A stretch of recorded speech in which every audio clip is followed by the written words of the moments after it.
16. Servants of peace. What makes the paramitas different from ordinary actions is that they are based on prajna. Prajna is a way of seeing which continually dissolves any tendency to use things to get ground under our feet, a kind of bullshit detector that protects us from becoming righteous. Suppose there were a place we could go to learn the art of peace, a sort of boot camp for spiritual warriors. Instead of spending hours and hours disciplining ourselves to defeat the enemy, we could spend hours and hours dissolving the causes of war. Such a place might be called bodhisattva training, or training for servants of peace. The word bodhisattva refers to those who have committed themselves to the path of compassion. The boot camp might be run by Nelson Mandela, Mother Teresa, and His Holiness the Dalai Lama. More likely it would be run by people we've never seen or heard of, just ordinary men and women from all over the world who devote their lives to helping others be free of pain. The methods we learn at the bodhisattva training might include meditation practice and tonglen. They might also include the 6 paramitas, the 6 activities of the servants of peace. The word paramita means going to the other shore. These actions are like a raft that carries us across the river of samsara. The paramitas are also called transcendent actions because they are based on going beyond the conventional notions of virtue and non-virtue. They train us in stepping beyond the limitations of dualistic views altogether and developing a flexible mind.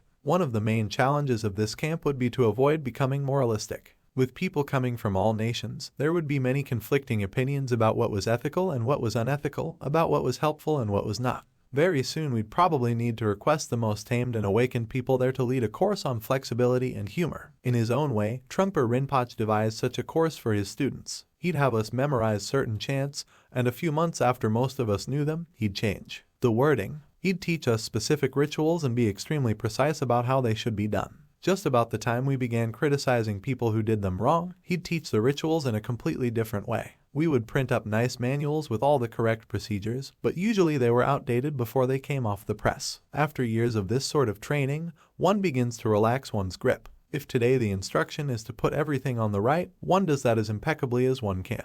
When tomorrow the instruction is to put everything on the left, one does that with one's whole heart. The idea of one right way sort of dissolves into the mist. Meditation and tonglen are well-tested methods for training in adaptability and letting go of rigid mind. The 6 paramitas complement these practices and bring the training into all the activities of our life. They become the means for making everything we do a way of living the art of peace. What makes the paramitas different from ordinary actions is that they are based on prajna. Prajna is a way of seeing which continually dissolves any tendency to use things to get ground under our feet, a kind of bullshit detector that protects us from becoming righteous. When we are training in the art of peace, we are not given any promises that, because of our noble intentions, everything will be okay. In fact, there are no promises of fruition at all. Instead, we are encouraged to simply look deeply at joy and sorrow, at laughing and crying, at hoping and fearing, at all that lives and dies. We learn that what truly heals is gratitude and tenderness. It isn't that we say, it doesn't matter about me all that much, but if I change the world, it would be better for other people. It's less complicated than that. We don't set out to save the world, we set out to wonder how other people are doing and to reflect on how our actions affect other people's hearts. The first 5 transcendent actions are generosity, discipline, patience, exertion, and meditation. These are inseparable from the 6th, the prajna that makes it impossible to use our actions as ways of becoming secure. Prajna is the wisdom that cuts through the immense suffering that comes from seeking to protect our own territory. The very words generosity, discipline, patience, and exertion may have rigid connotations for many of us. They may sound like a heavy list of shoulds and shouldn'ts. They might remind us of school rules or the preaching of moralists. However, these paramitas are not about measuring up. If we think they are about achieving some standard of perfection, then we'll feel defeated before we even begin.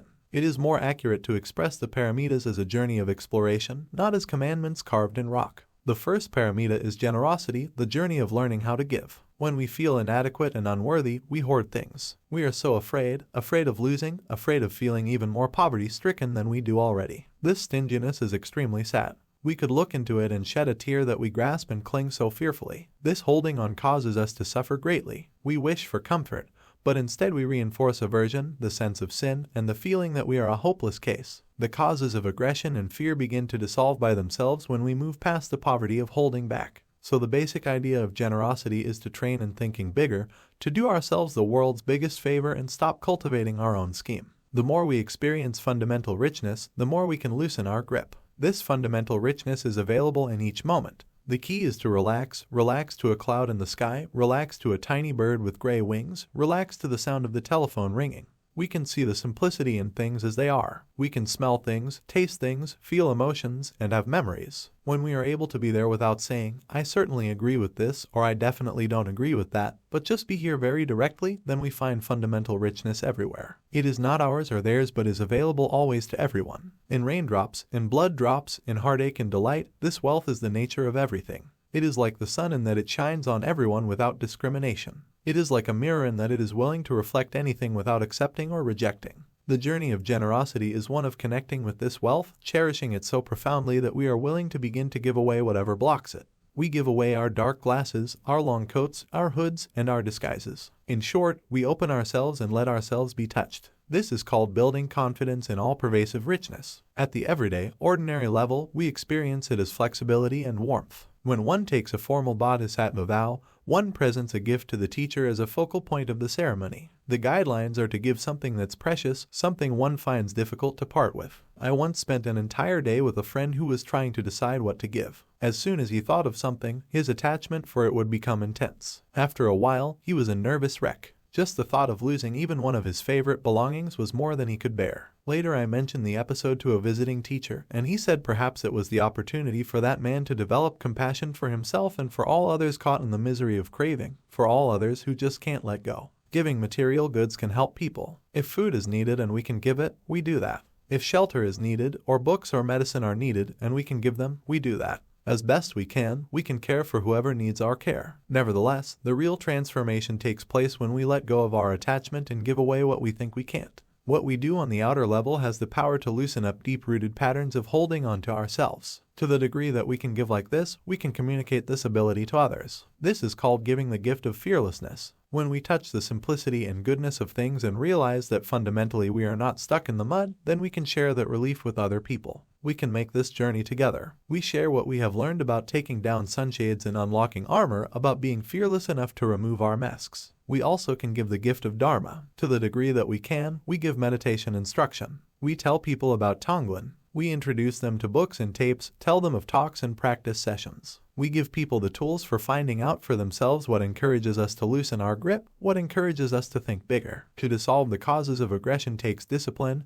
gentle yet precise discipline. Without the paramita of discipline, we simply don't have the support we need to evolve. I remember the first retreat I led after The Wisdom of No Escape had been published. Most people came to the retreat because they were inspired by the notion of Maitri that permeates that book. About the third day of the program, we were all sitting there meditating when one woman suddenly stood up, stretched a bit, and lay down on the floor. When I asked her about it later, she said, "Well, I felt so tired that I thought I'd be kind to myself and give myself a break." It was then that I realized I needed to talk about the magic of discipline and not being swayed by moods. The first time I meditated with Trungpa Rinpoche's students was in 1972. He hadn't been in North America for long, and his scene, as we used to call it, was just beginning to evolve. In one corner of the room, a man had propped himself up on 3 round cushions, and every 5 or 10 minutes they'd all come crashing down. Then he'd set up his cushions again and continue. Another student kept jumping up and running out of the room crying. She did that about 5 times in a 1-hour sitting. When we began walking meditation,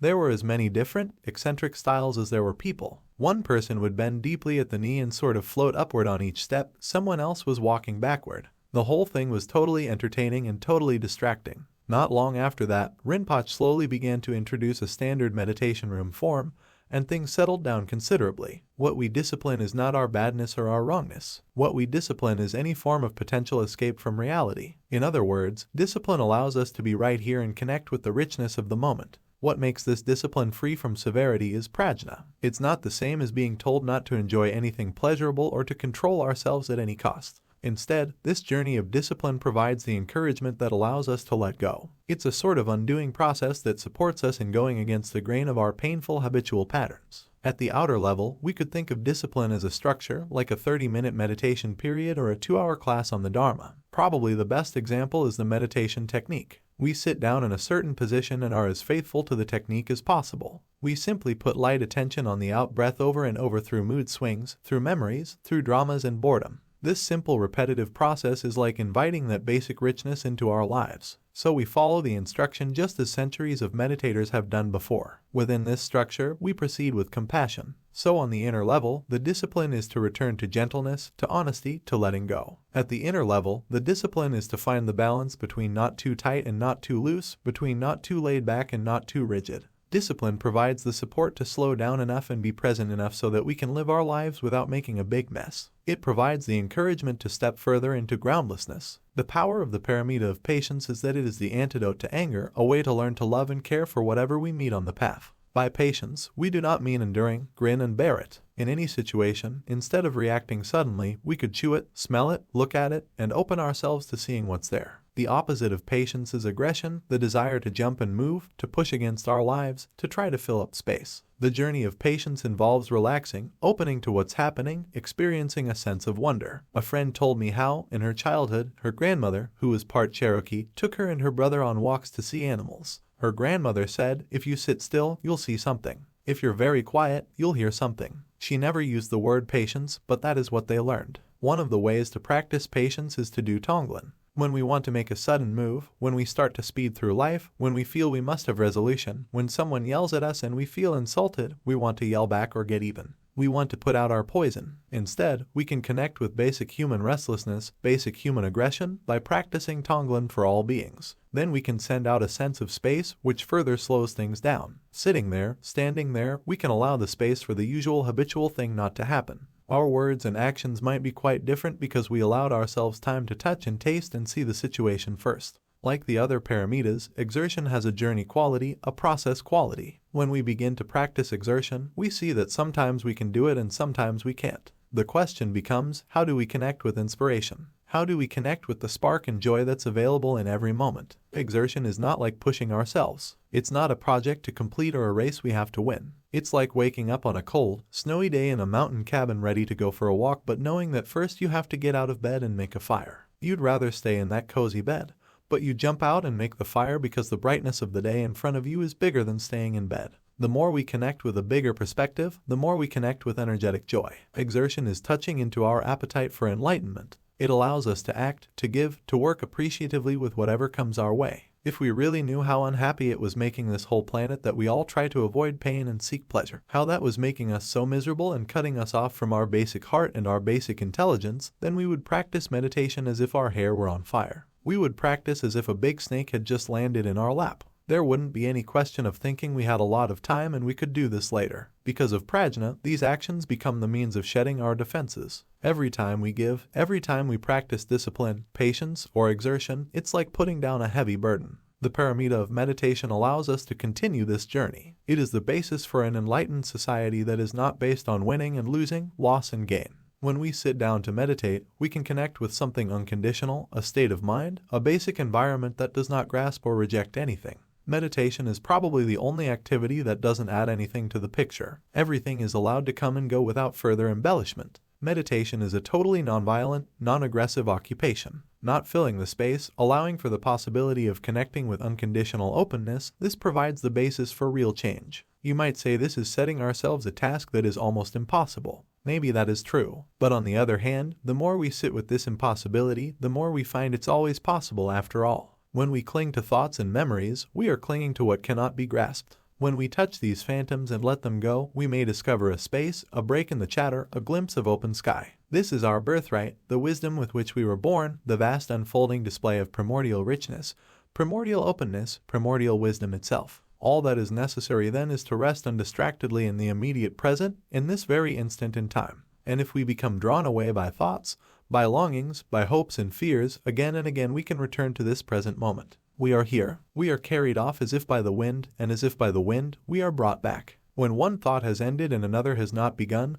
we can rest in that space. We train in returning to the unchanging heart of this very moment. All compassion and all inspiration come from that. The sixth paramita is prajna, that which turns all actions into gold. It is said that the other 5 paramitas could give us reference points, but prajna cuts through the whole thing. Prajna makes us homeless, we have no place to dwell on anything. Because of this, we can finally relax. No more fighting, no more biting, no more taking sides. Sometimes we feel tremendous longing for our old habits. When we work with generosity, we see our nostalgia for wanting to hold on. When we work with discipline, we see our nostalgia for wanting to zone out and not relate at all. As we work with patience, we discover our longing to speed. When we practice exertion, we realize our laziness. With meditation, we see our endless discursiveness, our restlessness, and our attitude of couldn't care less. So we simply let that nostalgia be and know that all human beings are going to feel like that. There's a place for nostalgia, just as there's a place for everything on this path. Year after year, we just keep taking off our armor and stepping further into groundlessness. This is the training of the bodhisattva, the training of the servants of peace. The world needs people who are trained like this: bodhisattva politicians, bodhisattva police, bodhisattva parents, bodhisattva bus drivers, bodhisattvas at the bank and the grocery store. In all levels of society we are needed. We are needed to transform our minds and actions for the sake of other people and for the future of the world. 17. Opinions. When we hold on to our opinions with aggression, no matter how valid our cause, we are simply adding more aggression to the planet, and violence and pain increase. Cultivating non-aggression is cultivating peace. One of the best practices for everyday living when we don't have much time for meditation is to notice our opinions. When we are doing sitting meditation, part of the technique is to become aware of our thoughts. Then, without judgment, without calling them right or wrong, we simply acknowledge that we are thinking. It's an exercise in non-aggression toward ourselves. It is also an exercise in bringing out our intelligence, seeing that we're just thinking, but with no attached hope or fear, praise or blame. But when we sit down to meditate, it's not always that ideal. Often, noticing that we are thinking, even if it's only for a quarter of a second out of an hour of sitting, is accompanied by blame or praise. It's good or it's bad. In any case, there's more involved than just labeling it thinking. But after we've practiced meditation for a while, because we just sit alone with ourselves doing nothing but being aware of our out-breath and noticing our thoughts, our minds become stiller. Therefore, we begin to notice everything more. Whether we think we're noticing more or not, we really are. In meditation, we allow a lot of space, and then we begin to see whatever comes up with increasing clarity, with increasing vividness. We notice that we're churning out thoughts all the time and that there are also gaps in all that chatter. We also notice our attitudes about what is going on. Then we begin to be attuned to our habitual patterns and see what we do and who we are at the level of holding ourselves together with opinions and ideas about things. When we're not in meditation, we could begin to notice our opinions just as we notice that we're thinking when we're meditating. This is an extremely helpful practice because we have a lot of opinions and we tend to take them as truth. But actually they aren't truth. They are just our opinions. We have a lot of emotional backup for these opinions. They are often judgmental or critical. They're sometimes about how nice or perfect something is. In any case, we have a lot of opinions. Opinions are opinions, nothing more or less. We can begin to notice them, and we can begin to label them as opinions, just as we label thoughts as thoughts. Just by this simple exercise we are introduced to the notion of egolessness. All ego really is our opinions, which we take to be solid, real, and the absolute truth about how things are. To have even a few seconds of doubt about the solidity and absolute truth of our own opinions, just to begin to see that we do have opinions, introduces us to the possibility of egolessness. We don't have to make these opinions go away, and we don't have to criticize ourselves for having them. We could just notice what we say to ourselves and see how so much of it is just our particular take on reality, which may or may not be shared by other people. We can just let those opinions go and come back to the immediacy of our experience. We can come back to looking at someone's face in front of us, to tasting our coffee, to brushing our teeth, to whatever we might be doing. If we can see our opinions as opinions and even for a moment let them go, and then come back to the immediacy of our experience, we may discover that we are in a brand new world, that we have new eyes and new ears. When I talk about noticing opinions, I'm talking about noticing them as a simple way of beginning to pay attention to what we think and do and how much energy comes along with that. Then we can also begin to realize how solid we make things and how easy it is to get into a war in which we want our opinions to win and someone else's to lose. It is especially tempting to do this when we're engaged in social action. Let's use the example of the ozone layer. We can rightly say that the thinning of the ozone layer is a scientific fact. It's not simply an opinion. But if the way we work with trying not to further harm the ozone layer is to solidify our opinion against those we feel are at fault, then nothing ever changes. Negativity begets negativity. In other words, no matter how well documented or noble our cause is, it won't be helped by our feeling aggression toward the oppressors or those who are promoting the danger. Nothing will ever change through aggression. You could say that not much changes through non-aggression either. However, non-aggression benefits the earth profoundly. The root cause of famine, starvation, and cruelty at the personal level is aggression. When we hold on to our opinions with aggression, no matter how valid our cause, we are simply adding more aggression to the planet, and violence and pain increase. Cultivating non-aggression is cultivating peace. The way to stop the war is to stop hating the enemy. It starts with seeing our opinions of ourselves and of others as simply our take on reality and not making them a reason to increase the negativity on the planet. The key is to realize the difference between opinions and clear-seeing intelligence. Intelligence is like seeing thoughts as thinking, not having opinions about whether those thoughts are right or wrong. In the context of social action, we can see that what a government or corporation or individual is doing is clearly causing rivers to be polluted or people and animals to be harmed. We can take photographs of it, we can document it. We can see that suffering is real. That is because of our intelligence and because we don't let ourselves be swept away by opinions of good and evil or hope and fear. It's up to us to sort out what is opinion and what is fact, then we can see intelligently. The more clearly we can see, the more powerful our speech and our actions will be. The less our speech and actions are clouded by opinion, the more they will communicate, not only to the people who are polluting the rivers, but also to those who are going to put pressure on the people who are polluting the rivers. Just as the Buddha taught, it's important to see suffering as suffering. We are not talking about ignoring or keeping quiet. When we don't buy into our opinions and solidify the sense of enemy, we will accomplish something. If we don't get swept away by our outrage, then we will see the cause of suffering more clearly. That is how the cessation of suffering evolves. This process requires enormous patience. It's important to remember, when we're out there non-aggressively working for reform, that even if our particular issue doesn't get resolved, we are adding peace to the world. We have to do our best and at the same time give up all hope of fruition. One piece of advice that Don Juan gave to Carlos Castaneda was to do everything as if it were the only thing in the world that mattered, while all the time knowing that it doesn't matter at all. That attitude leads to more appreciation and less burnout, because we do the job wholeheartedly and we care. On the other hand, each day is a new day. We're not too future-oriented. Although we are going in a direction, and the direction is to help diminish suffering, we have to realize that part of helping is keeping our clarity of mind, keeping our hearts and our minds open. When circumstances make us feel like closing our eyes and shutting our ears and making other people into the enemy, social action can be the most advanced practice. How to continue to speak and act without aggression is an enormous challenge. The way to start is to begin to notice our opinions. There is nobody on the planet, neither those whom we see as the oppressed nor those whom we see as the oppressor, who doesn't have what it takes to wake up. We all need support and encouragement to be aware of what we think, what we say, and what we do. Notice your opinions. If you find yourself becoming aggressive about your opinions, notice that. If you find yourself being non-aggressive, notice that. Cultivating a mind that does not grasp at right and wrong, you will find a fresh state of being. The ultimate cessation of suffering comes from that. Finally, never give up on yourself. Then you will never give up on others. Wholeheartedly do what it takes to awaken your clear-seeing intelligence,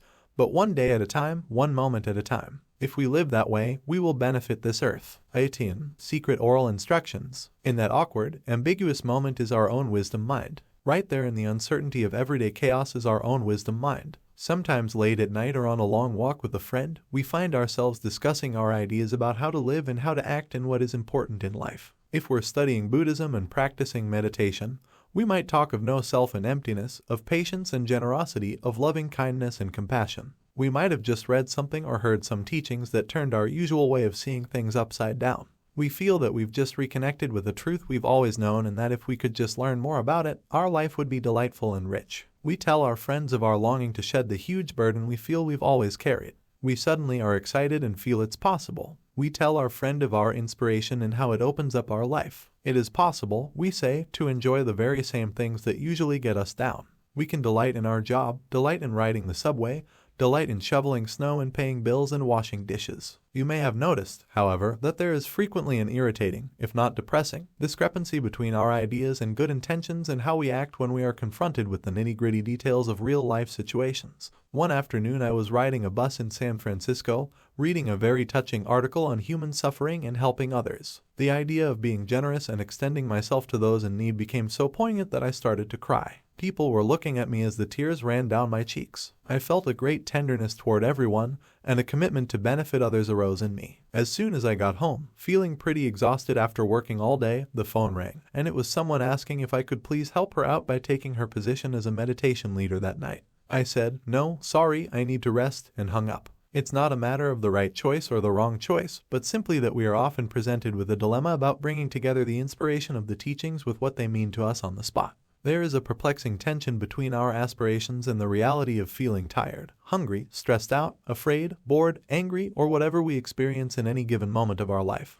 Naropa, an 11th century Indian yogi, one day unexpectedly met an old hag on the street. She apparently knew he was one of the greatest Buddhist scholars in India and asked him if he understood the words in the large book he was holding. He said he did, and she laughed and danced with glee. Then she asked him if he understood the meaning of the teachings in that book. Thinking to please her even more, he again said yes. At that point she became enraged, yelling at him that he was a hypocrite and a liar. That encounter changed Naropa's life. He knew she had his number. Truthfully, he only understood the words and not the profound inner meaning of all the teachings he could expound so brilliantly. This is where we also, to one degree or another, find ourselves. We can kid ourselves for a while that we understand meditation and the teachings, but at some point we have to face it.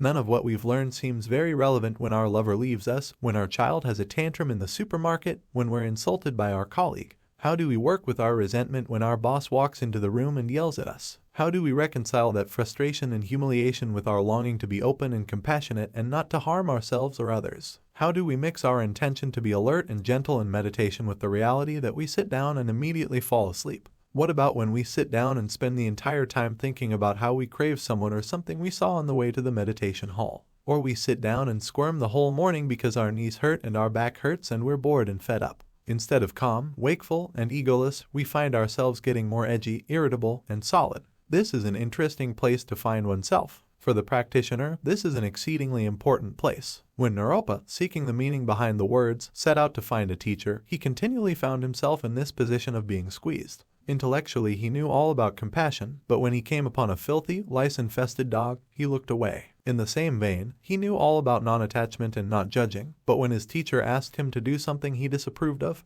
he refused. We continually find ourselves in that squeeze. It's a place where we look for alternatives to just being there. It's an uncomfortable, embarrassing place, and it's often the place where people like ourselves give up. We liked meditation and the teachings when we felt inspired and in touch with ourselves and on the right path. But what about when it begins to feel like a burden, like we made the wrong choice and it's not living up to our expectations at all? The people we are meeting are not all that sane. In fact, they seem pretty confused. The way the place is run is not up to par. Even the teacher is questionable. This place of the squeeze is the very point in our meditation and in our lives where we can really learn something. The point where we are not able to take it or leave it, where we are caught between a rock and a hard place, caught with both the upliftedness of our ideas and the rawness of what's happening in front of our eyes. That is indeed a very fruitful place. When we feel squeezed, there's a tendency for mind to become small. We feel miserable, like a victim, like a pathetic, hopeless case. So believe it or not, at that moment of hassle or bewilderment or embarrassment, our minds could become bigger. Instead of taking what's occurred as a statement of personal weakness or someone else's power, instead of feeling we are stupid or someone else is unkind, we could drop all the complaints about ourselves and others. We could be there, feeling off guard, not knowing what to do, just hanging out there with the raw and tender energy of the moment. This is the place where we begin to learn the meaning behind the concepts and the words. We're so used to running from discomfort, and we're so predictable. If we don't like it, we strike out at someone or beat up on ourselves. We want to have security and certainty of some kind when actually we have no ground to stand on at all. The next time there's no ground to stand on, don't consider it an obstacle. Consider it a remarkable stroke of luck. We have no ground to stand on, and at the same time it could soften us and inspire us. Finally, after all these years, we could truly grow up. As Trungpa Rinpoche once said, the best mantra is grow up, swa. We are given changes all the time. We can either cling to security, or we can let ourselves feel exposed, as if we had just been born, as if we had just popped out into the brightness of life and were completely naked. Maybe that sounds too uncomfortable or frightening.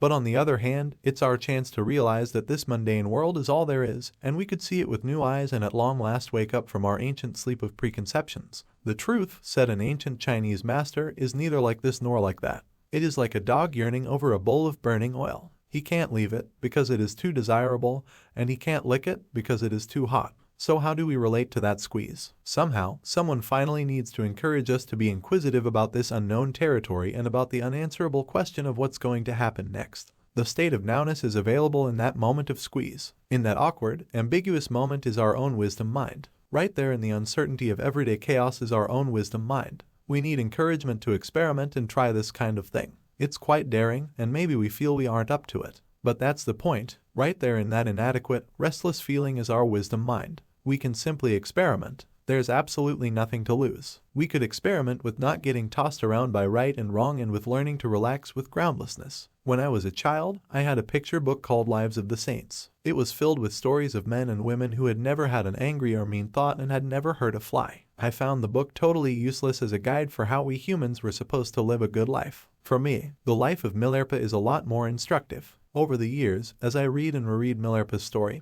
I find myself getting advice for where I am stuck and can't seem to move forward. To begin with, Milerpa was a murderer, and like most of us when we blow it, he wanted to atone for his errors. And like most of us, in the process of seeking liberation, he frequently fell flat on his face. He lied and stole to get what he wanted, he got so depressed he was suicidal, and he experienced nostalgia for the good old days. Like most of us, he had one person in his life who continually tested him and blew his saintly cover. Even when almost everyone regarded him as one of Tibet's most holy men, his vindictive old aunt continued to beat him with sticks and call him names, and he continued to have to figure out what to do with that kind of humiliating squeeze. One can be grateful that a long lineage of teachers has worked with holding their seats with the big squeeze. They were tested and failed and still kept exploring how to just stay there, not seeking solid ground. They trained again and again throughout their lives not to give up on themselves and not to run away when the bottom fell out of their concepts and their noble ideals. From their own experience, they have passed along to us the encouragement not to jump over the big squeeze, but to look at it just as it is, not just out of the corner of an eye. They showed us how to experience it fully, not as good or bad,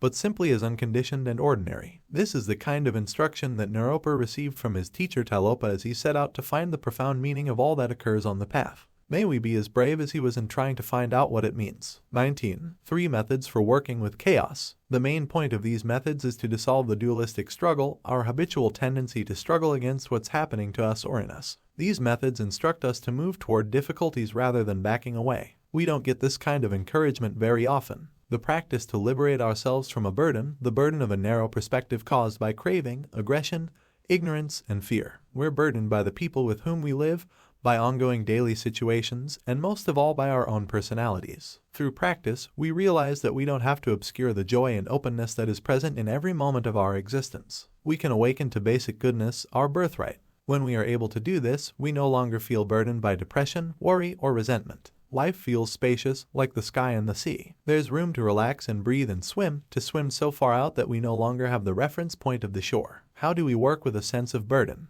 How do we learn to relate with what seems to stand between us and the happiness we deserve? How do we learn to relax and connect with fundamental joy? Times are difficult globally. Awakening is no longer a luxury or an ideal. It's becoming critical. We don't need to add more depression, more discouragement, or more anger to what's already here. It's becoming essential that we learn how to relate sanely with difficult times. The earth seems to be beseeching us to connect with joy and discover our innermost essence. This is the best way that we can benefit others. There are 3 traditional methods for relating directly with difficult circumstances as a path of awakening and joy. The first method we'll call no more struggle, the second, using poison as medicine, and the third, seeing whatever arises as enlightened wisdom. These are 3 techniques for working with chaos, difficulties, and unwanted events in our daily lives. The first method, no more struggle, is epitomized by Shamatha Vipassana instruction. When we sit down to meditate, whatever arises in our minds we look at directly, call it thinking, and go back to the simplicity and immediacy of the breath. Again and again, we return to pristine awareness free from concepts. Meditation practice is how we stop fighting with ourselves,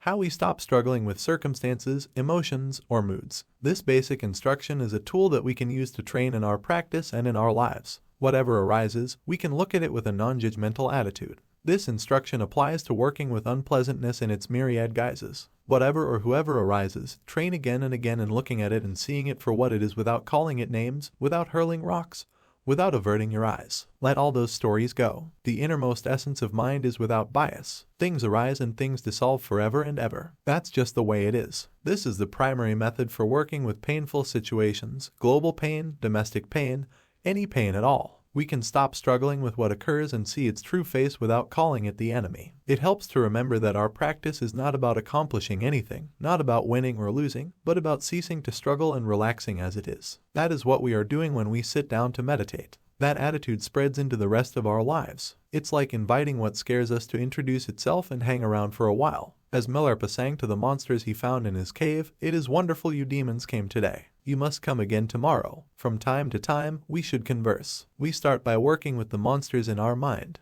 Then we develop the wisdom and compassion to communicate sanely with the threats and fears of our daily life. The Tibetan yogini Machik Labdrin was one who fearlessly trained with this view. She said that in her tradition they did not exorcise demons. They treated them with compassion. The advice she was given by her teacher and passed on to her students was, approach what you find repulsive, help the ones you think you cannot help, and go to places that scare you. This begins when we sit down to meditate and practice not struggling with our own mind. The second method of working with chaos is using poison as medicine. We can use difficult situations, poison, as fuel for waking up. In general, this idea is introduced to us with Tonglen. When anything difficult arises, any kind of conflict, any notion of unworthiness, anything that feels distasteful, embarrassing, or painful, instead of trying to get rid of it, we breathe it in. The three poisons are passion, aggression, and ignorance. We would usually think of these poisons as something bad, something to be avoided. But that isn't the attitude here. Instead, they become seeds of compassion and openness. When suffering arises, the Tonglen instruction is to let the storyline go and breathe it in, not just the anger, resentment, or loneliness that we might be feeling, but the identical pain of others who in this very moment are also feeling rage, bitterness, or isolation. We breathe it in for everybody. This poison is not just our personal misfortune, our fault, our blemish, our shame. It's part of the human condition. It's our kinship with all living things, the material we need in order to understand what it's like to stand in another person's shoes. Instead of pushing it away or running from it, we breathe in and connect with it fully. We do this with the wish that all of us could be free of suffering. Then we breathe out, sending out a sense of big space, a sense of ventilation or freshness. We do this with the wish that all of us could relax and experience the innermost essence of our mind. We are told from childhood that something is wrong with us, with the world, and with everything that comes along. It's not perfect, it has rough edges, it has a bitter taste, it's too loud, too soft, too sharp, too wishy-washy. We cultivate a sense of trying to make things better because something is bad here, something is a mistake here, something is a problem here. The main point of these methods is to dissolve the dualistic struggle, our habitual tendency to struggle against what's happening to us or in us. These methods instruct us to move toward difficulties rather than backing away. We don't get this kind of encouragement very often. Everything that occurs is not only usable and workable but is actually the path itself. We can use everything that happens to us as the means for waking up. We can use everything that occurs, whether it's our conflicting emotions and thoughts or our seemingly outer situation, to show us where we are asleep and how we can wake up completely, utterly, without reservations. So the second method is to use poison as medicine, to use difficult situations to awaken our genuine caring for other people who, just like us, often find themselves in pain. As one Lajong slogan says, when the world is filled with evil, all mishaps, all difficulties should be transformed into the path of enlightenment. That's the notion engendered here. The third method for working with chaos is to regard whatever arises as the manifestation of awakened energy. We can regard ourselves as already awake, we can regard our world as already sacred. Traditionally, the image used for regarding whatever arises as the very energy of wisdom is the charnel ground. In Tibet, the charnel grounds were what we call graveyards, but they weren't quite as pretty as our graveyards. The bodies were not under a nice smooth lawn with little white stones carved with angels and pretty words. In Tibet the ground was frozen, so the bodies were chopped up after people died and taken to the charnel grounds where the vultures would eat them. I'm sure the charnel grounds didn't smell very good and were alarming to see. There were eyeballs and hair and bones and other body parts all over the place. In a book about Tibet, I saw a photograph in which people were bringing a body to the charnel ground. There was a circle of vultures that looked to be about the size of 2-year-old children, all just sitting there waiting for this body to arrive. Perhaps the closest thing to a charnel ground in our world is not a graveyard but a hospital emergency room. That could be the image for our working basis, which is grounded in some honesty about how the human realm functions. It smells, it bleeds, it is full of unpredictability, but at the same time, it is self-radiant wisdom, good food, that which nourishes us, that which is beneficial and pure. Regarding what arises as awakened energy reverses our fundamental habitual pattern of trying to avoid conflict, trying to make ourselves better than we are, trying to smooth things out and pretty them up, trying to prove that pain is a mistake and would not exist in our lives if only we did all the right things. This view turns that particular pattern completely around, encouraging us to become interested in looking at the charnel ground of our lives as the working basis for attaining enlightenment. Often in our daily lives we panic. We feel heart palpitations and stomach rumblings because we are arguing with someone or because we had a beautiful plan and it's not working out. How do we walk into those dramas? How do we deal with those demons, which are basically our hopes and fears? How do we stop struggling against ourselves? Machig Labdrin advises that we go to places that scare us. But how do we do that? We're trying to learn not to split ourselves between our good side and our bad side, between our pure side and our impure side. The elemental struggle is with our feeling of being wrong, with our guilt and shame at what we are. That's what we have to befriend. The point is that we can dissolve the sense of dualism between us and them, between this and that, between here and there, by moving toward what we find difficult and wish to push away. In terms of everyday experience, these methods encourage us not to feel embarrassed about ourselves. There is nothing to be embarrassed about. It's like ethnic cooking. We could be proud to display our Jewish matzo balls, our Indian curry, our African American chitlins, our Middle American hamburger and fries. There's a lot of juicy stuff we could be proud of. Chaos is part of our home ground. Instead of looking for something higher or purer, work with it just as it is. The world we find ourselves in, the person we think we are, these are our working bases. This charnel ground called life is the manifestation of wisdom. This wisdom is the basis of freedom and also the basis of confusion. In every moment of time, we make a choice. Which way do we go? How do we relate to the raw material of our existence? These are three very practical ways to work with chaos, no struggle, poison as medicine, and regarding everything that arises as the manifestation of wisdom. First, we can train in letting the storylines go. Slow down enough to just be present, let go of the multitude of judgments and schemes, and stop struggling. Second, we can use every day of our lives to take a different attitude towards suffering. Instead of pushing it away, we can breathe it in with the wish that everyone could stop hurting, with the wish that people everywhere could experience contentment in their hearts. We could transform pain into joy. Third, we can acknowledge that suffering exists, that darkness exists. The chaos in here and the chaos out there, this is basic energy, the play of wisdom. Whether we regard our situation as heaven or as hell depends on our perception. Finally, couldn't we just relax and lighten up?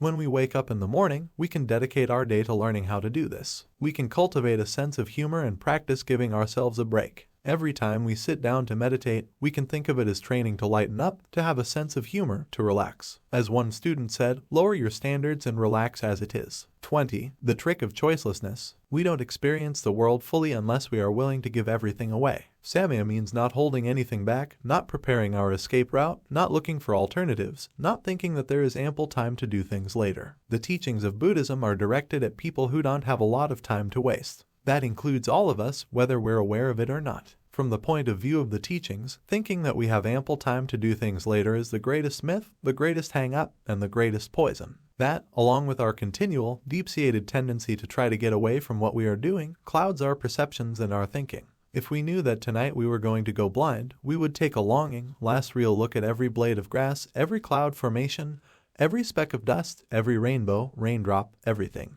If we knew that we were going to be deaf tomorrow, we would treasure every single sound we heard. The teachings of the Vajrayana one try to scare us into waking up to how little time there is into the preciousness of human birth. In the Vajrayana, there is something called the Samaya bond, whereby the student's total experience is bound to the path. At a certain time, after a lot of intelligent questioning, the student may finally feel ready to enter into a Samaya relationship with his or her teacher. If the student accepts and trusts the teacher completely and the teacher accepts the student, they can enter into the unconditional relationship called Samaya. The teacher will never give up on the student no matter how mixed up he or she might be, and the student will also never leave the teacher, no matter what. The student and teacher are bound together. It's like a pact that they make to attain enlightenment together. Another definition of Samaya is sacred oath or sacred commitment. But it's nothing holy, it's a commitment to sanity, to indestructible sanity. Samaya is like a marriage with reality, a marriage with the phenomenal world. But it's a trick. This marriage is a little bit like having amnesia. We think that we have decided to marry this partner of our own free choice. However, unknown to us, we already are married. Samaya is a trick because we think we have a choice about whether or not to make this commitment to sanity. But the fact is, it's been choiceless all along. It's a compassionate trick, a trick to help us to realize that there really is no exit. There really is no better time than right now, there is no higher state of consciousness than this one. It's the kind of trick that Vajrayana teachers devise in their spare time for their thorough, complete, and utter enjoyment. How can we trick these confused, bewildered, untamable beings into realizing that they're already awake and that it's choiceless? From the point of view of Samaya, we could say that looking for alternatives is the only thing that keeps us from realizing that we're already in a sacred world. Looking for alternatives, better sights than we see, better sounds than we hear, a better mind than we have, keeps us from realizing that we could stand with pride in the middle of our life and realize it's a sacred mandala. We have such a deep tendency to want to squirm out of it. Like a beetle on a pin, we squirm and try to get away from just being on the dot. In Vajrayana Buddhism, there are descriptions of many different samayas, but they all have to do with realizing that we are bound to reality already. They all trick us into that choiceless situation. Even if every inch of our being wants to run in the opposite direction, we stay here. There is no other way to enter sacred world. We have to stop thinking that we can get away and settle down somewhere else. Instead, we could just relax with exhaustion, indigestion, insomnia, irritation, delight, whatever. The most important samayas are the samayas of body, speech, and mind. First is being bound to body, bound to form, to what we see with our eyes, sticking with that and never giving up on what we see with our eyes. It is said that the samayas of body, speech, and mind are as continuous as a river flowing. That's not our usual experience. Our usual experience is that, just when our perception is getting vivid, we get jumpy. The world is always displaying itself, always waving and winking, but we are so self-involved that we miss it. The experience of sticking with it, of not giving up, is one in which the whole world, everything that we see, becomes extremely vivid and more solid, and at the same time, less substantial and more transparent. We're not talking about seeing anything other than the person sitting in front of us, seeing how his or her hair sticks up or lies down, is dirty or clean, brushed or gnarled, or seeing a bird with black feathers and a twig in its mouth sitting in a tree. The things we see all the time can pop us out of the painful cycle of samsara. If we stick with it, our experience becomes more vivid and more transparent, and we can no longer not get the message. And this is a message that never gets interpreted. Things speak for themselves. It's not that red cushion means passion, or little mouse darting in and out means discursive mind. It's just red cushion and little mouse peeping out from behind the chair. Sound is the same thing, ordinary sound, every sound that we ever hear, from the alarm clock waking us up in the morning to our snoring companion at night. We all know what sounds are like when they punctuate and startle us, but what does your pen sound like writing in your notebook? And how does it sound when you turn the pages of this book? What about your own voice? It's interesting to hear one's own voice. It sounds like someone else's voice. To hear what we say and see how it goes out into the environment and communicates also has the power to pop us out of the deadness of samsara. Even if we're alone, our yawns and farts communicate. So every ordinary little peep or scratch or snicker, every little chewing sound or drinking sound or whatever can wake us up. The idea of samaya is that if we don't avoid our personal experience, if we don't think there's a better, more inspiring, less irritating, or less disturbing sound, sounds become vivid and transparent. The same goes for mind. As we practice, we see that thoughts do not go away, they become more precise and less substantial. At the level of mind, we break samaya by making things wrong or making things right. We think we have some choice to make, some alternative to just hanging out with not solving anything, not resolving anything. We could say that, at the level of mind, breaking samaya is feeling that we must come up with a solution to a problem, or feeling that there is a solution or a problem at all. That might give you some idea of how difficult it is to keep samaya. Traditionally, it is said that keeping the samaya bond is like keeping a mirror polished. As soon as it has been cleaned, dust begins to alight. The samaya bond is experiential and can be violated by a moment of distraction. Nevertheless, we can mend it instantly by following the same familiar instruction of just coming back to this very moment. Trungpa Rinpoche's Sadhana of Mahamudra describes the samaya of body, speech, and mind in a beautiful way. Whatever is seen with the eyes is vividly unreal in emptiness, yet there is still form. It goes on to say that this is none other than the appearance of our teacher. Whatever is heard with the ears is the echo of emptiness, yet real. And these ordinary, everyday sounds are the utterance of our teacher. All our thoughts and memories, good and bad, happy and sad, all vanish into emptiness like the imprint of a bird in the sky. All these constantly arising thoughts are the mind of our teacher. This is where we begin to be introduced to the fact that our teacher is not separate from our experience. We realize that there is no alternative to the experience that we have. Our experience is the only experience there is. This is the ultimate teacher. According to a famous quote, the student of Vajrayana Buddhism should always be in a state of panic. It is so unfamiliar to us to make such a total commitment to being awake that it unnerves us. Once when I was spending hours and hours doing a certain practice, I became so agitated that I could hardly sit still. Later, I told Rinpoche that I felt irritated at everything, even little specks of dust. He said that happened because the practice was demanding me to be sane and I wasn't used to that yet. In the case of samaya, when we talk about commitment, it's total commitment to sanity, total commitment to our experience, an unconditional relationship with reality.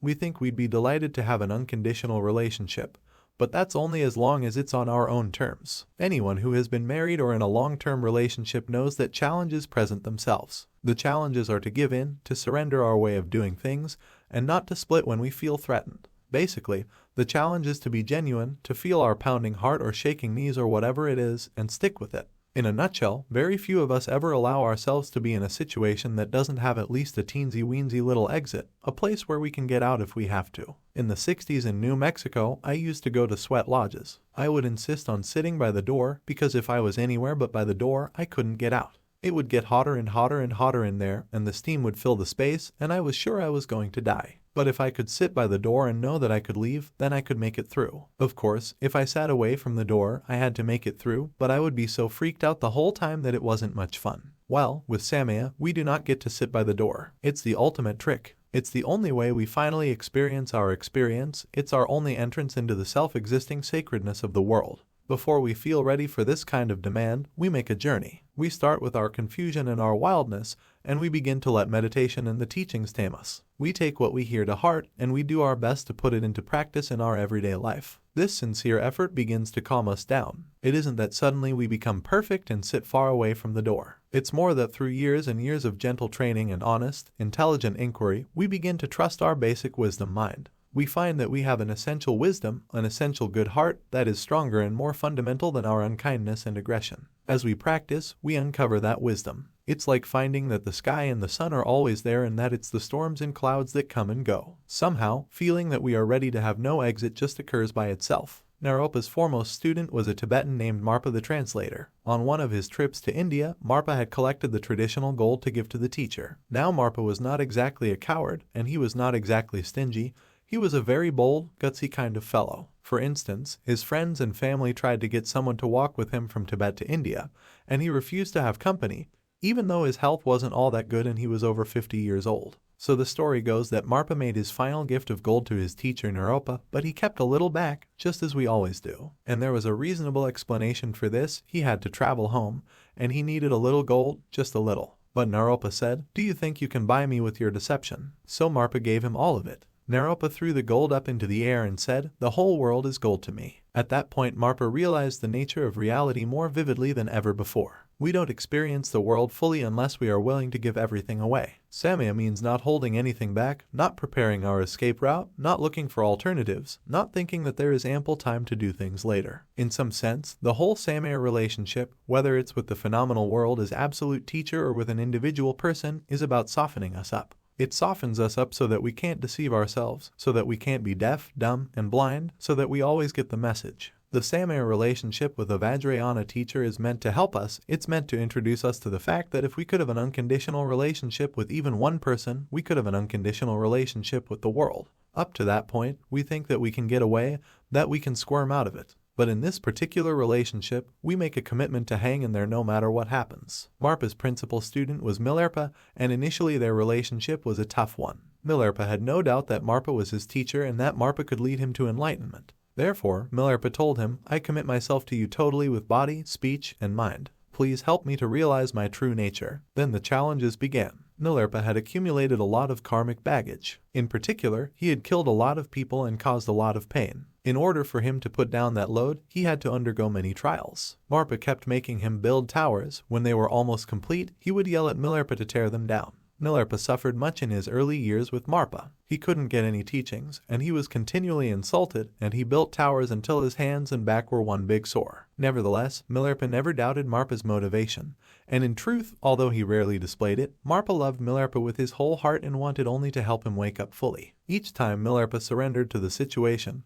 each time he dropped his resentment, depression, and pride, he was dropping his ancient habitual baggage. At a certain point, he was so naked that he had nothing left to lose. Then Marpa gave him the teachings and their relationship entered a new phase of tenderness and warmth. But it's a process. In the beginning, our habit of running away is so deep-seated that we just experiment with this trick of being bound. We do this by practicing meditation. At first, the meditation instruction is all we have to keep us from dissociating from our body, speech, and mind. Year after year, we just keep practicing coming back to our own experience of being in the present moment. Making a formal Samaya bond and entering into an unconditional relationship with a teacher is like putting ourselves in the jaws of a crocodile. We need to take a long time to decide we trust that particular crocodile enough to stick with him or her no matter what. My own experience of this process was very gradual. When I first met Trungpa Rinpoche, I thought, now here is someone I cannot con. That was why I moved to Colorado, where I could spend more time in his presence. I moved closer, but I was definitely not ready to surrender. There was intelligence in this. Rinpoche often scared me and outraged me. I wasn't sure I could trust him,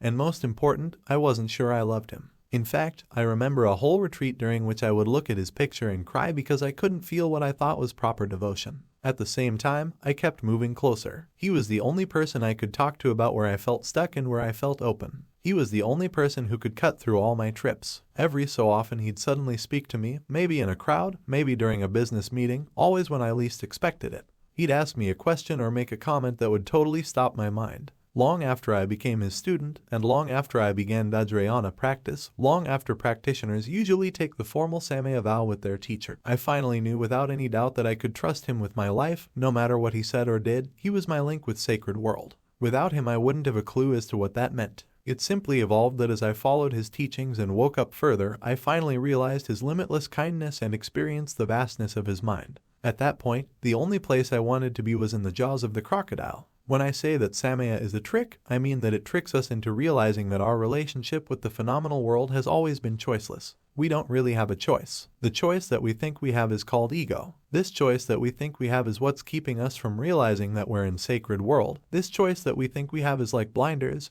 earplugs, and nose plugs. We are thoroughly conditioned so that the minute the seat gets hot, or we even think it's going to get hot, we jump off. The trick is to sit on the hot seat and have a commitment to our experience of hot seatness. With or without a formal Samaya with a teacher, this remains the main point. To what do we really commit ourselves? Is it to playing it safe and manipulating our life and our whole world so that it will give us security and confirmation? Or is our commitment to deeper and deeper levels of maitri? The question always remains, in what do we take refuge? Do we take refuge in small, self-satisfied actions, speech, and mind? Or do we take refuge in warriorship and taking a leap in going beyond our usual safety zones? 1. The diamond vehicle, the practice of taking the result as the path. 21. Reversing the wheel of samsara. Usually we feel that there's a large problem and we have to fix it. The instruction is to stop. Do something unfamiliar. Do anything besides rushing off in the same old direction, up to the same old tricks. Somehow we keep distancing ourselves from the Dharma. It's as if we regard it as philosophy or a crash course in self-improvement.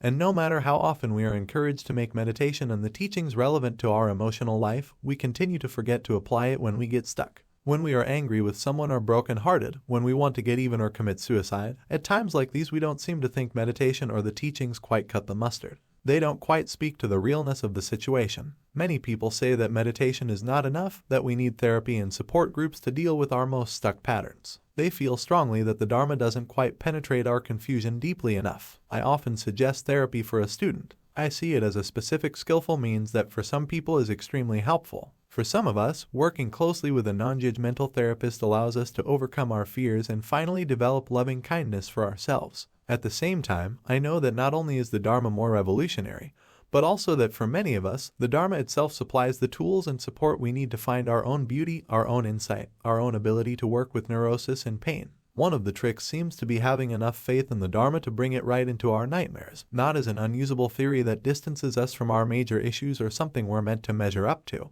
but as good food, no side effects medicine that is applicable always and everywhere. The key is changing our habits and, in particular, the habits of our mind. I remember the day I understood without question that we create our situation by how we use our mind, by how we keep patterning our responses to life in the same old, very dusty, utterly predictable way. A situation came up about money. We were running out of money. I began to get tense. I felt as if a huge weight were literally sitting on my head. I began to panic. I had to find a way out. Until I found a way to solve this problem, I could not relax. I couldn't enjoy the sunshine on the water or the eagle sitting in a tree right outside my window. The whole thing was hauntingly familiar. Why I caught it this time more dramatically than ever before, I don't know. Probably it was a result of all the years of looking as honestly and uncritically as I could at my experience. Possibly it was also a result of all the meditation training I had done and seeing when I'd spin off and then just coming back to the present. At any rate, that day I caught it. Right there in the middle of a very habitual state of mind, I saw what I was doing. I not only saw what I was doing, I also stopped. I stopped following through with my habitual plan to save the day. I decided not to rush around trying to avert disaster. I let the thoughts that only I could rescue us come and I let them go. I decided to see what would happen without my input, even if it meant that everything would fall apart. Sometimes you just have to let everything fall apart. Stopping my actions was the first step and the hardest one. Not saving the day was going against the grain of how I operated. I felt like there was a huge wheel that had colossal momentum for going in a habitual direction, and I was turning it around. That's what the Dharma is about, turning all our habits around, reversing the process of how we make everything so solid, reversing the wheel of samsara. It starts with catching ourselves when we spin off in the same old ways. Usually we feel that there's a large problem and we have to fix it. The instruction is to stop. Do something unfamiliar. Do anything besides rushing off in the same old direction, up to the same old tricks. In the Buddhist teachings, there is a lot of instruction for turning reality around. One hears advice like meditate on whatever provokes resentment and lean into the sharp points. While Trungpa Rinpoche was still in Tibet, his teacher Khenpo Gangshar trained him in this style of living. He called it instruction in the non-dual nature of reality. When we asked Rinpoche once what had happened to Khenpo Gangshar when they escaped from Tibet, he said he wasn't sure but had heard that when the rest of them were escaping to India, Khenpo Gangshar was walking toward China. This kind of instruction is something we can apply to our lives, and it can bring about revolutionary changes in how we perceive things. My first step was to decide I wasn't going to act on my habitual momentum. It was a test, an exploration of the Buddhist teaching that says we create our own reality, that what we perceive is our own projection. Everything in me was dying to do the same old thing. But I kept remembering the teachings that say that until we stop clinging to the concept of good and evil, the world will continue to manifest as friendly goddesses and harmful demons. I wanted to explore whether this was true or not. I could experiment this way without becoming rigid or harsh because of the training I'd had in making friends with my thoughts and emotions. Somehow, without cultivating unlimited friendliness for ourselves, we don't progress along the path. When we meditate and when we hear the teachings, it helps to remember that we are engaged in developing kindness. One time when I was teaching in Austin, Texas, a man came up to me after the weekend and told me how much he appreciated the instruction to notice our tone of voice when we label our thoughts thinking, and if it's harsh, to say it again with gentleness. I really took that to heart, he said, and now when my mind wanders off, I just say to myself, thinking, good buddy. Still, even after many years, many of us continue to practice harshly. We practice with guilt, as if we're going to be excommunicated if we don't do it right. We practice so we won't be ashamed of ourselves and with fear that someone will discover what a bad meditator we really are. The old joke is that a Buddhist is someone who is either meditating or feeling guilty about not meditating. There's not much joy in that. Maybe the most important teaching is to lighten up and relax. It's such a huge help in working with our crazy mixed up minds to remember that what we're doing is unlocking a softness that is in us and letting it spread. We're letting it blur the sharp corners of self-criticism and complaint. Some of us can accept others right where they are a lot more easily than we can accept ourselves. We feel that compassion is reserved for someone else, and it never occurs to us to feel it for ourselves. My experience is that by practicing without shoulds, we gradually discover our wakefulness and our confidence. Gradually, without any agenda except to be honest and kind, we assume responsibility for being here in this unpredictable world, in this unique moment, in this precious human body. Finally, I came to that moment when I was ready to slow down the habitual momentum of my mind and stop being so predictable. I began with not acting in the familiar way. It felt difficult. There was such a huge longing to solve the problem, what Trungpa Rinpoche called nostalgia for samsara. But my curiosity about the teachings was stronger than the yearning to do what I'd always done. Here I was stepping into no man's land. Here I was feeling shaky. It was real, not some lofty theory I'd read in a book. I didn't know what would happen next, but anything was preferable to reacting in the same stuck way. Every act counts. Every thought and emotion counts too. This is all the path we have. This is where we apply the teachings. This is where we come to understand why we meditate. We are only going to be here for a short while. Even if we live to be 108, our life will be too short for witnessing all its wonders. The Dharma is each act, each thought, each word we speak. Are we at least willing to catch ourselves spinning off and to do that without embarrassment? Do we at least aspire to not consider ourselves a problem, but simply a pretty typical human being who could at that moment give him or herself a break and stop being so predictable? My experience is that this is how our thoughts begin to slow down. Magically, it seems that there's a lot more space to breathe, a lot more room to dance, and a lot more happiness. The Dharma can heal our wounds, our very ancient wounds that come not from original sin but from a misunderstanding so old that we can no longer see it. The instruction is to relate compassionately with where we find ourselves and to begin to see our predicament as workable. We are stuck in patterns of grasping and fixating which cause the same thoughts and reactions to occur again and again and again. In this way we project our world. When we see that, even if it's only for 1 second every 3 weeks, then we'll naturally discover the knack of reversing this process of making things solid. The knack of stopping the claustrophobic world as we know it, putting down our centuries of baggage, and stepping into new territory. If you ask how in the world we can do this, the answer is simple. Make the Dharma personal, explore it wholeheartedly, and relax. 22. The path is the goal. If there's any possibility for enlightenment, it's right now, not at some future time. Now is the time. What does it take to use the life we already have in order to make us wiser rather than more stuck? What is the source of wisdom at a personal, individual level? What does it take to use the life we already have in order to make us wiser rather than more stuck? What is the source of wisdom at a personal, individual level? To the degree that I've understood the teachings, the answer to these questions seems to have to do with bringing everything that we encounter to the path. Everything naturally has a ground, path, and fruition. This is like saying that everything has a beginning, a middle, and an end. But it is also said that the path itself is both the ground and the fruition. So one sometimes reads, the path is the goal. This path has one very distinct characteristic: it is not prefabricated. It doesn't already exist. The path that we're talking about is the moment-by-moment evolution of our experience, the moment-by-moment evolution of the world of phenomena, the moment-by-moment evolution of our thoughts and our emotions. The path is not Route 66, destination, Los Angeles. It's not as if we can take out a map and figure that this year we might make it to Gallup, New Mexico, and maybe by 2001 we'll be in La. The path is uncharted. It comes into existence moment by moment and at the same time drops away behind us. It's like riding in a train sitting backwards. We can't see where we're headed, only where we've been. This is a very encouraging teaching, because it says that the source of wisdom is whatever is going to happen to us today. The source of wisdom is whatever is happening to us right at this very instant. We're always in some kind of mood. It might be sadness, it might be anger, it might be not much of anything, just a kind of blur. It might be humor or contentment. In any case, whatever it is, that's the path. When something hurts in life, we don't usually think of it as our path or as the source of wisdom. In fact, we think that the reason we're on the path is to get rid of this painful feeling. At that level of wanting to get rid of our feeling, we naively cultivate a subtle aggression against ourselves. However, the fact is that anyone who has used the moments and days and years of his or her life to become wiser, kinder, and more at home in the world has learned from what has happened right now. We can aspire to be kind right in the moment, to relax and open our heart and mind to what is in front of us right in the moment. Now is the time. If there's any possibility for enlightenment, it's right now, not at some future time. Now is the time. Now is the only time. How we relate to it creates the future. In other words, if we're going to be more cheerful in the future, it's because of our aspiration and exertion to be cheerful in the present.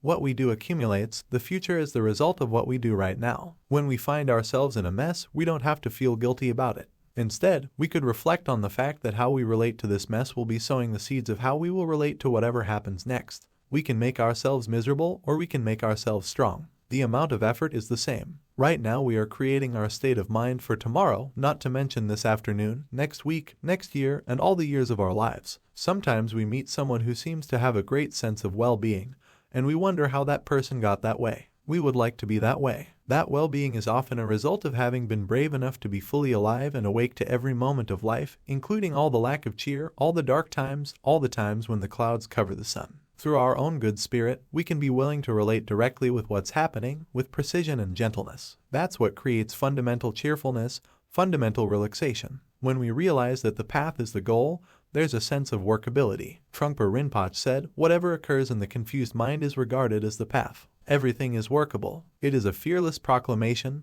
the lion's roar. Everything that occurs in our confused mind we can regard as the path. Everything is workable. If we find ourselves in what seems like a rotten or painful situation and we think, well, how is this enlightenment? We can just remember this notion of the path, that what seems undesirable in our lives doesn't have to put us to sleep. What seems undesirable in our lives doesn't have to trigger habitual reactions. We can let it show us where we're at and let it remind us that the teachings encourage precision and gentleness with loving kindness toward every moment. When we live this way, we feel frequently, maybe continuously, at a crossroads, never knowing what's ahead. It's an insecure way to live. We often find ourselves in the middle of a dilemma. What should I do about the fact that somebody is angry with me? What should I do about the fact that I'm angry with somebody? Basically, the instruction is not to try to solve the problem, but instead to use it as a question about how to let this very situation wake us up further rather than lull us into ignorance. This teaching applies to even the most horrendous situations life can dish out. Jean-Paul Sartre said that there are two ways to go to the gas chamber, free or not free. This is our choice in every moment. Do we relate to our circumstances with bitterness or with openness? That is why it can be said that whatever occurs can be regarded as the path and that all things, not just some things, are workable. This teaching is a fearless proclamation of what's possible for ordinary people like you and me. We live in difficult times. One senses the strong possibility that conditions may become even worse. Trungpa Rinpoche passed on many teachings that relate to uplifting society. He passionately and fearlessly imparted instructions that could bring about an era of courage in which people could experience their goodness and extend themselves to others. To the extent that I have understood this hard advice, I now pass some of it on to you. May these teachings take root and flourish for the benefit of all sentient beings now and in the future.